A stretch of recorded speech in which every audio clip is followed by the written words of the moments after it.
One. Assalamualaikum. We are from BMMP 1/2. We're gonna introduce ourselves. So my name is Asraf bin SHAMSUDIN. My name is Muhammad Afiq bin SUHAIMI. And my name is NURUDDIN ZAHID. Alright, today we want to do a forum and discuss about role of occupational safety and health regulation of the workplace. So we will ask each other a question about the subtopic that we will discuss about OSHA. Alright, so about the topic, the first question I will ask Afiq. So the first question is it acceptable practice for a company to fire a worker on the spot without a second warning for failure to wear PPE? Okay. Uh, Worker should not be fired for misconduct under the law, national law or practice would justify termination only if repeated on one or more occasions, unless the employer has given the worker appropriate written warning. Okay. Secondly, while an employee may be validly dismissed for his or her misconduct, such as the violation of work rule related to safety and health. Steps should be taken to ensure the employee are aware of their obligation and consequences of violating the work rule. Okay, then the immediate firing of worker for not wearing his or her PPE indicates that the company does not have a clear understanding of how OSH should be managed effectively within an enterprise. Uh, a positive commitment to OSH being great benefit to the worker and well-being of them and their families. Okay, that's all. Alright, thank you, Okay. Mr. Afiq. Okay, Welcome. so the safety and health in the workplace is a share of responsibility lah. Actually, yes. The employer should provide worker with safety-related information and training in order to make sure that they have understood the risks involved and relevance of the safety measures taken, including the use of personal protective equipment, the PPE. Okay, next, the worker in turn should apply the safety measure, including the use of PPE. And both manager and worker should uh, accord highest priority the principle of prevention. Jap. So is it the worker is participate? Actually, yes, the worker and also the employer should be both participate and uh, ensure the safety and health representative consulted, informed, and trained on all aspects of the OSHA, including the emergency arrangement associated of with the work. The employer should make arrangement for the worker and the safety health process of organizing, planning, and implementation, evolution, and action for improvement of OSHA management system. The employer should ensure uh, the efficient of functioning of a system and health committee. Okay, for the next question, I will ask Mr. Nurdin. Okay, Okay. must a company accommodate religious beliefs which hinder wearing of personal property PPE, personal protective equipment, birds which interfere with safety mask, head covering which prevent the wearing of safety helmet, and others? Okay. For question of I would answer it. Religious discrimination includes discrimination made on basis of expression of religious belief or membership in a religious group. Okay, although discrimination on the basis of religious belief should not be permitted, there may be legitimate base for imposing requirement in the workplace which restrict the workers' freedom to practice a particular religion. A religion may require a special type of clothing which may not be compatible with personal protective equipment (PPE). In such cases, the worker's right to practice fully his or her faith or belief at the workplace need to be weighed against the need to meet genuine safety requirements. Okay. Next question is, does the enterprise of encourage to make reasonable effort to accommodate particular religion custom? Yes, workers in particular through their representative should be consulted on possible steps which could be taken to accommodate religious practice. National employers and workers' organizations may have further suggestions and guidance on PPE and accommodation of local religious customs. Okay, okay. My question for Mr. Shafi: is it acceptable that the workers must pay themselves for their personal safety equipment? Alright, so for your question, company are urged to maintain the highest standard of safety and health in conformity with national requirement. A key first step is promoting within the enterprise a culture of prevention where the right to a safe and healthy working environment is respected and where employees and workers actively participate in securing a safe and healthy working environment. Police should seek foremost to prevent accident and injury to health by minimizing the extent reasonably practicable the cause of hazard inherent in the working environment. So the adequate protective clothing and protective equipment are also important for prevention. They should be provided whenever necessary, free of charge to the worker. So the worker and their representative should be provided adequate information on safety measures to be taken and given appropriate training. Okay, so I have question to Mr. Afiq. Okay. What does ILO consider to be the key element of an OSHA system? Okay, actually, the companies are urged to maintain the highest standard of safety and health in conformity with the national requirement. A key element is promoting a culture of prevention within the enterprise where the right uh, to a safe and healthy working environment is respected and where employers and workers actively participate in securing a safe and healthy working environment. Okay.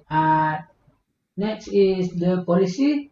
Policies Policy should seek foremost to prevent accident and injury to health by minimizing to the extent reasonably practicable cause the hazard inherent in the working environment. Oh, so the company should take a risk or not pose a risk to the health of workers. Actually, the company should take the chemical, physical, and biological substance and agent under the control of the company should not pose a risk to the health of worker when appropriate measures of protection are taken. Machinery, equipment, and processes should be safe and without risk to the health. Okay, Mr. Nurdin, I want to ask you some question. Okay, first question is how many safety supervisors are required at a high-rise building construction site? Okay, for your question, I will answer it. Employers are encouraged to provide such supervision as will ensure the worker perform their work due, due to regard to their safety and health. There is no prescribed number of safety supervisors as this is not the only element that counts. The competencies of those supervisors and assigning clear responsibilities and authority play an equally important role. Every construction company of any size should appoint a safety officer or official properly qualified person whose special and main responsibility is the promotion of safety and health. Okay, the next question is, what is first level supervisor? Okay, meaning of first level supervisor, also referred as foreman, charge hand, and ganger, with clear responsibility are fundamental to safety in construction. They also have a role in safety over their particular group of workers, and as minimum, each company represented on site, which have supervisor are responsible for ensuring that, firstly, working conditions and equipment are safe. Second, workplace safety is regularly inspected. Third, workers have been adequately trained for the job they are expected to do. And lastly, workplace safety measures are implemented. Okay, Mr. Shafi, can you tell me what is the reporting of injuries, disease, and dangerous occurrence regulation in 1995? Okay, so under the regulation, employers are required to report a wide range of work related to incident.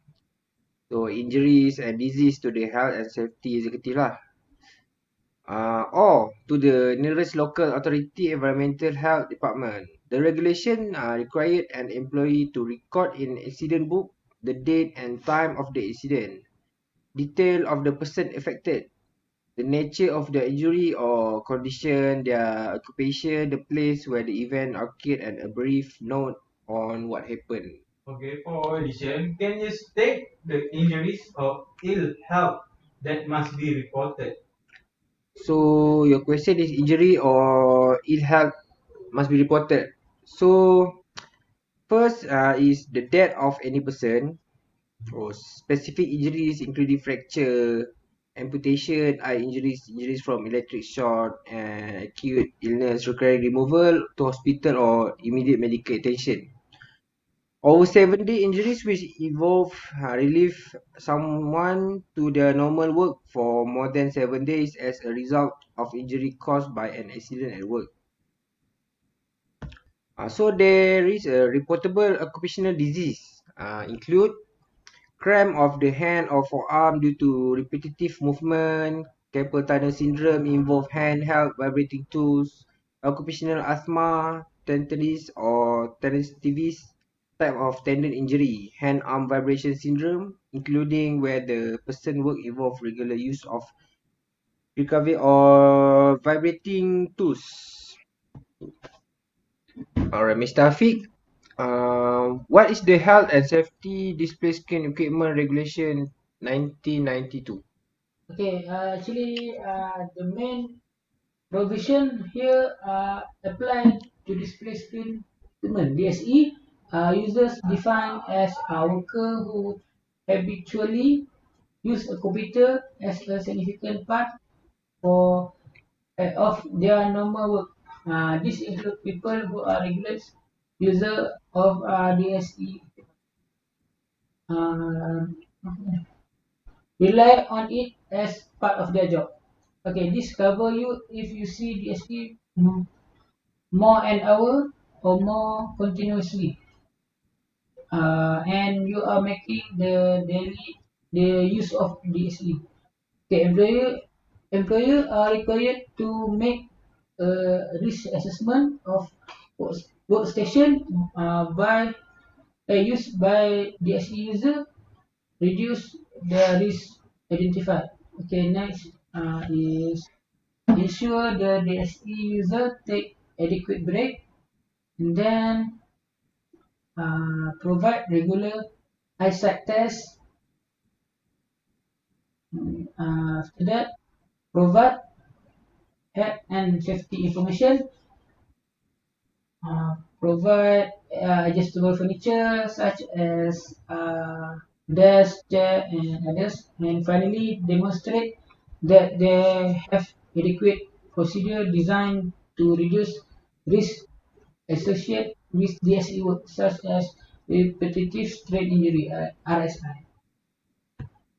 Okay, next question I want to ask Mr. Nurdin. Okay, what do you know about the personal protective equipment at work regulation 1992? Okay, the main provision require employers to ensure that suitable personal protective equipment (PPE) is provided free of charge whenever there is risk to health and safety that cannot be adequately controlled in other ways. The PPE must be suitable for the risk in question and include protective face masks and goggles, safety helmets, gloves, air filter, ear defender, overalls, and protective footwear, and provide information, training, and instruction on the line of this equipment. Okay, Mr. Nurdin, what do you know about the manual handling operation regulation 1992? The main provision of this regulation requires employers to avoid avoid so far as reasonable practice the need for employers to undertake any manual handling activities involving risk of injury. Secondly, make assessment of manual handling risk and try to reduce the risk of injury. The assessment should consider the task, the load, the individual's personal characteristics such as physical and strength. Lastly, provide workers with information on the weight of each load. Okay, Mr. Shafi. Okay, what is OSHA Act in Malaysia? Alright, OSHA Act in Malaysia. The Occupational Safety and Health Act is an act which provides the legislative framework to secure the safety, health, and welfare among all Malaysian workforce and to protect others against risk to safety or health in connection with the activities of person at work. Thank you, Mr. Din. So my question to Afiq, what is the main purpose of the Occupational Safety and Health OSH legislation? Okay, firstly, it is primary responsibility, and the main purpose is firstly is to ensure the safety and health of work lies with those who create the risk, and second to the those who work with the risk. Okay, this law also encourage cooperation, consultation, and participation of employees and the management in efforts to improve the standard of safety and health in the workplace. Okay, Mr. Afiq, I want to ask you about Safe and Health Organization 1994. So, in Safety and Health Organization 1994, what is the Safety and Health Organization 1994? Okay, actually, it is medical surveillance. Okay, where it is appear to the minister in the any of the industry or class or description of industries. Firstly, the cases of illness have occurred which he has to believe may due to the nature of the process or other condition of work. Secondly is by reason of changes in any process or in the substance used in any process or by the reason of the introduction of any process or new substance used in a process. There may be risk of injury to the health of to the health of person in the process. Okay. Thirdly is the person below the age of 16 are about to be employed in work which may cause risk of injury to the health. And finally, there are risks of injury to the health of person employed in any occupation specified in the third schedule, or any form or from any substance or material brought to the industry to be used or handled therein, or, or from any change of condition in the industries. Okay, Mr. Nudin, I want to ask you a question. Okay, what is HSR, HSR power and their responsibilities? Thank you, Mr. Afiq. The primary role of HSR is to represent the employees in their designated work group, which they operator on matter of health and safety of those employees. In order to do this, the legislation provide the HSR with certain powers, which include firstly, inspecting a workplace; second, accompanying an investigator during an investigation; third, is representing the member of DWG in health and safety consultation with the operator; fourth, investigating health and safety complaints; fifth, initiating emergency stop work procedure; and lastly, issuing a provisional improvement notice. Okay, the form. Okay, thank you, Mr. Nudin and Mr. Shafiq Ashraf. Welcome. Okay, thank you all. Uh,